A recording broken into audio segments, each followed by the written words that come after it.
नमस्कार। कभी सोचा है कि विज्ञान, इतिहास और भूगोल ये सब आपस में कैसे जुड़े हुए हैं? आज हम ज्ञान की इसी बड़ी सी पहेली के अलग-अलग टुकड़ों को जोड़ेंगे और देखेंगे कि क्या तस्वीर बनती है। तो चलिए शुरू करते हैं। सुनने में थोड़ा अजीब लगता है ना? एक तरफ महान वैज्ञानिक न्यूटन, दूसरी तरफ हमारे स्वतंत्रता सेनानी और तीसरी तरफ एक तैरता हुआ नेशनल पार्क। भला इन तीनों में क्या कॉमन हो सकता है? यही सवाल हमें आज के सफर पर लेकर चलेगा। और जवाब है, ये सब उस चीज का हिस्सा है जिसे हम जनरल नॉलेज या सामान्य ज्ञान कहते हैं। ये वो छोटी बड़ी जानकारियां हैं जो हमें अपने आसपास की दुनिया को बेहतर समझने में मदद करती हैं, फिर चाहे वो फिजिक्स के नियम हो या इतिहास की बड़ी घटनाएं। तो आज हम कहाँ चलेंगे? सबसे पहले विज्ञान की कुछ बुनियादी बातें समझेंगे, फिर भारत के इतिहास के पन्नों को पलटेंगे, आधुनिक भारत की कुछ खास जगहों और व्यवस्थाओं को देखेंगे और आखिर में बात करेंगे कि ये सब जानना आखिर इतना जरूरी क्यों है। तो चलिए अपनी यात्रा शुरू करते हैं विज्ञान की दुनिया से। ये वो सच है, वो नियम है जिन पर हमारी पूरी दुनिया टिकी हुई है। ये है न्यूटन का पहला नियम यानी लॉ ऑफ इनर्शिया। आसान भाषा में कहें तो जो चीज जैसी है वो वैसी ही रहना चाहती है। एक रुकी हुई गेंद तब तक नहीं हिलेगी जब तक उसे कोई ठोकर न मारे, और चलती हुई गाड़ी तब तक नहीं रुकेगी जब तक ब्रेक न लगाए जाएं। सिंपल। हम जरा खेतीबाड़ी की बात करते हैं। ये हैं हमारे नेचर के हेल्पर्स, जैव उर्वरक जैसे कि राइजोबियम, जो दाल वाले पौधों की जड़ों में रहता है। ये हवा से नाइट्रोजन खींचकर सीधे पौधे को दे देता है, मतलब जमीन को नेचुरली उपजाऊ बनाते हैं बिना किसी केमिकल के। हमारी बॉडी भी तो एक कमाल की मशीन है और इसे चलाने के लिए चाहिए अलग अलग विटामिन्स, जैसे विटामिन के जिसका केमिकल नाम है फाइलोक्विनोन। ये चोट लगने पर खून का थक्का जमाने में मदद करता है। और विटामिन सी जो नींबू में खूब मिलता है, वो एक जबरदस्त एंटीऑक्सीडेंट है। ग्लोबल वार्मिंग के बारे में तो हम सबने सुना है। इसकी वजह है मीथेन और कार्बन डाइऑक्साइड जैसी गैसें। ये गैसें ना एक कंबल जैसा काम करती हैं। सूरज की गर्मी को पृथ्वी के वायुमंडल में कैद कर लेती हैं, जिससे हमारा ग्रह धीरे धीरे गर्म होता जा रहा है।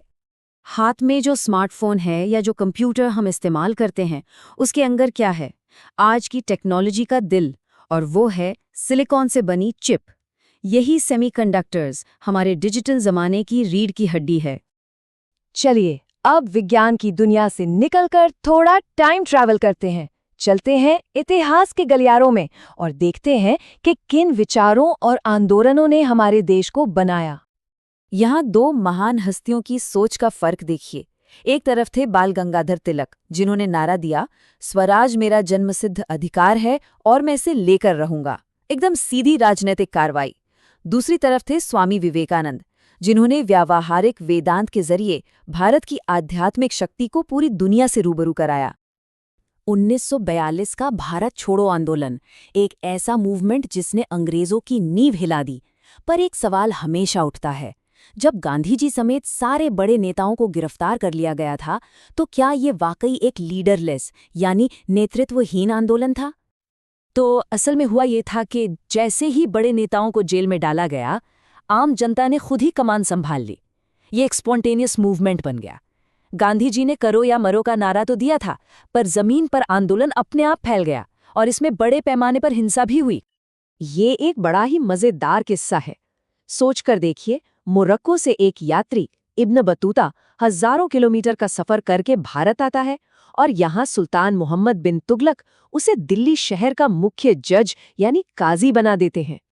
तो इतिहास से निकलकर अब आते हैं आज के भारत पर और यहाँ की कुछ जरूरी जगहों, नीतियों और लोगों पर नजर डालते हैं।